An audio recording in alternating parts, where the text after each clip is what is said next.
सावन का सोमवार।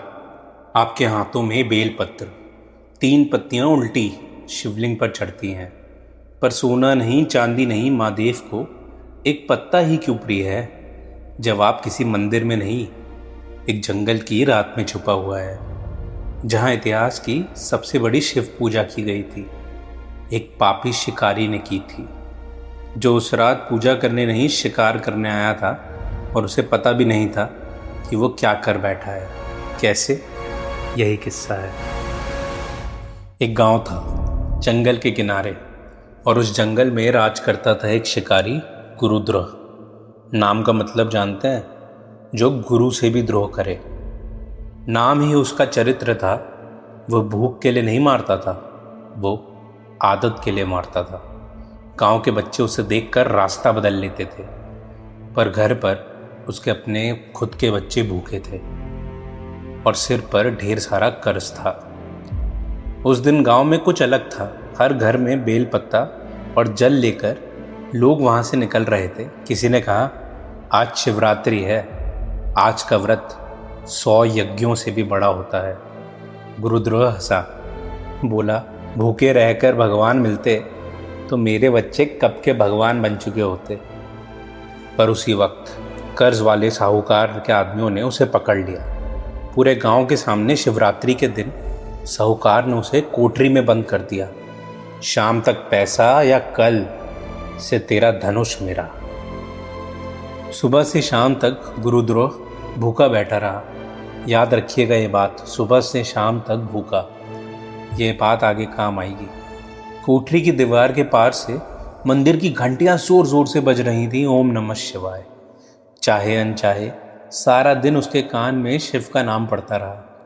उसने वादा किया, कल पूरे पैसे दूंगा। साहूकार ने छोड़ दिया। पर कल पैसे आएंगे कहाँ से? जंगल से। आज रात कुछ बड़ा मारूंगा, हिरन। पूरा परिवार खाएगा, कर्ज भी उतरेगा।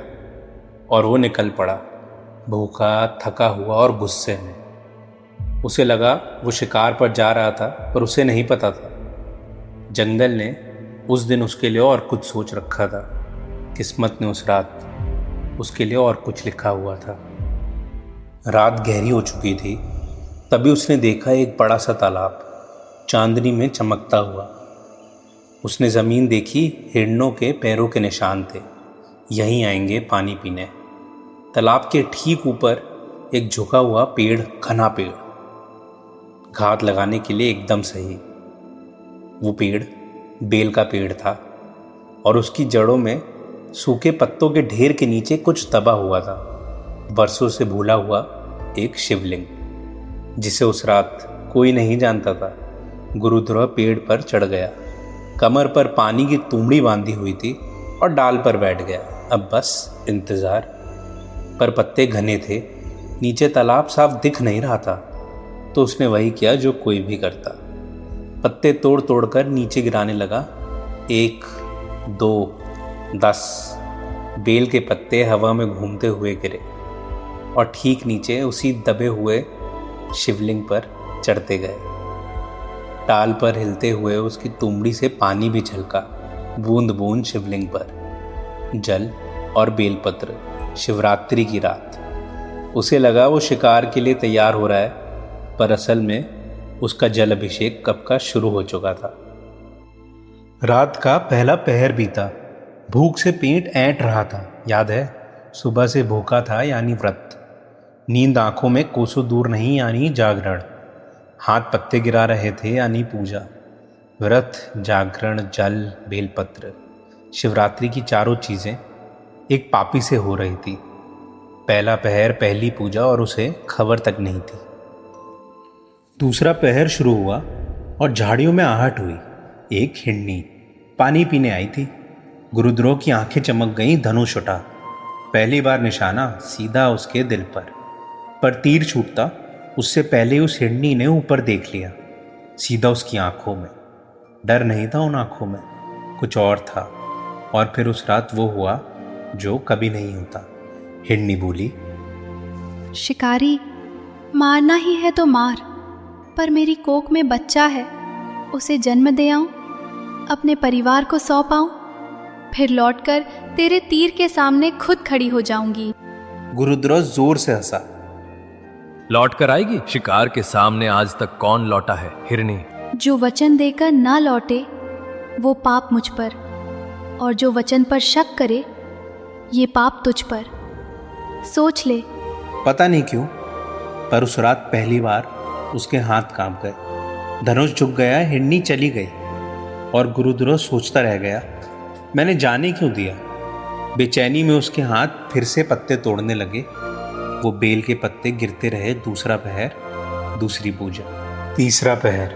ठंड बढ़ी, भूख बढ़ी और आहट फिर हुई। एक और हिरनी, पर इस बार साथ में 2 नन्हे बच्चे। धनुष फिर उठा दूसरी बार, पर निशाने में इस बार एक माँ थी, दूध पिलाती हुई बच्चों वाली माँ। उसने भी वही मांगा, बच्चों को घर छोड़ाऊं, वचन है मैं लौट आऊंगी। और इस बार गुरुद्रोह हंसा नहीं। धनुष चुपचाप झुक गया। रात के सन्नाटे में वो खुद से पूछ रहा था, मुझे हो क्या रहा है। और तब पहली बार उसे अपने सारे शिकार याद आए।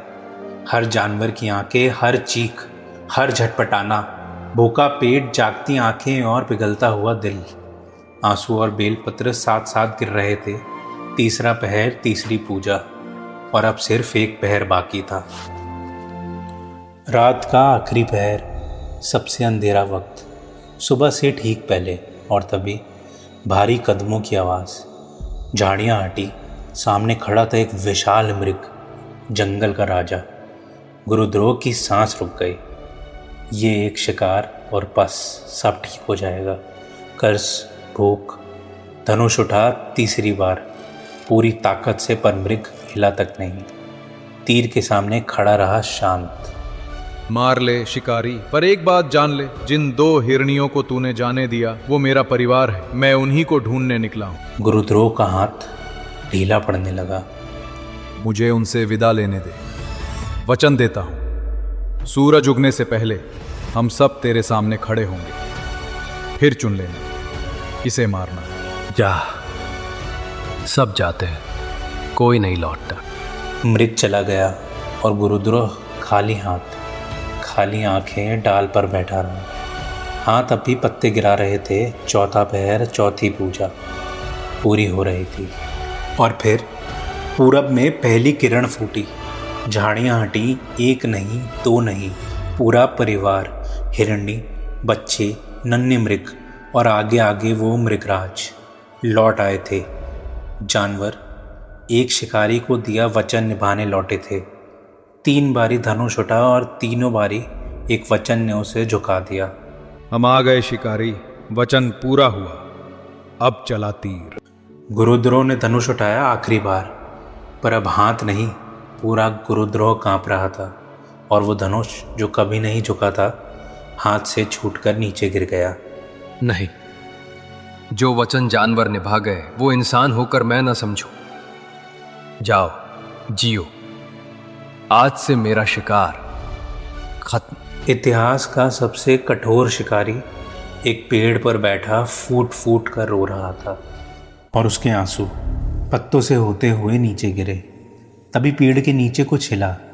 सुबह की हवा चली, सूखे पत्ते उड़ने लगे और बरसों से दबा वो शिवलिंग सामने आ गया, जल से भीगा, बेल पत्तों से ढका हुआ। गुरुद्रोह ने नीचे देखा और उसकी सांस थम गई। दिन भर का उपवास, रात भर का जागरण, बूंद बूंद जल और चारों पहर बेल पत्ता। वो रात भर शिकार नहीं, शिवरात्रि की पूजा कर रहा था। और जिस पूजा को वो जानता तक नहीं था, उसका जवाब आया स्वयं महादेव। गुरुद्रोह, मैं प्रसन्न हूं। गुरुद्रोह पेड़ से उतरा और घुटनों पर गिर गया। प्रभु, मैंने तो जीवन में एक फूल नहीं चढ़ाया, मैं तो पापी हूं। महादेव मुस्कुराए। जो सोना चढ़ाता है वो अपना धन देता है, जो पत्ता चढ़ाता है वो अपना अहंकार देता है। मुझे धन नहीं चाहिए गुरुद्रोह, मुझे गिनती नहीं चाहिए, मुझे वो एक पल चाहिए जब तुम बदल जाते हो। तूने आज रात वो पल जिया है। और फिर महादेव ने वो बात कही जो हर सोमवार आपके हाथ में होती है। ये 3 पत्तियां मेरे 3 नेत्र हैं। और इन्हें उल्टा रखते हैं क्योंकि मुझे चिकनी सतह नहीं, झुका हुआ मन छूना होता है। आज से जो भी जाने अनजाने मुझ पर बेलपत्र चढ़ाएगा, मैं गिनूंगा नहीं, अपना मानूंगा। इसीलिए सोने से भारी एक पत्ता है। महादेव ने उस वचन निभाते हिरण के परिवार को भी वरदान दिया, अमरता आसमान में। आज भी रात के आसमान में हिरण चमकता है और उसके पीछे वो शिकारी। इसको मृगशिरा नक्षत्र बोलते हैं, इंग्लिश में ओरायन कॉन्स्टलेशन। सोचिए, एक शिकारी और वो शिकार जिंदगी भर के लिए अमर हो गए, और गुरुद्रोह के लिए बस यही नहीं, एक आखिरी वरदान बाकी था। धीरे से महादेव बोले, अगले जन्म में तू राजा बनेगा, निषादों का राजा, और तेरे द्वार पर एक दिन स्वयं राम चलकर आएंगे। राम? एक शिकारी के घर? वो किस्सा किसी और रात। तो अगली बार जब आप शिवलिंग पर बेल पत्ते चढ़ाएं तो याद रखिएगा, शिव आपकी गिनती नहीं, आपका बलिदान देख रहे हैं। कल सावन की शिवरात्रि है, एक पत्ता सच्चे मन से बस। और इस चैनल की घंटी को मंदिर की घंटी समझकर बजा दीजिए। अगर आपको ये किस्सा पसंद आया तो इस सावन हर हर महादेव कमेंट ज़रूर करिए। इस शनिवार हरियाली तीज पर एक ऐसा किस्सा जिसमें शिव ने प्रेम के देवता को ही भस्म कर दिया। पर क्यों?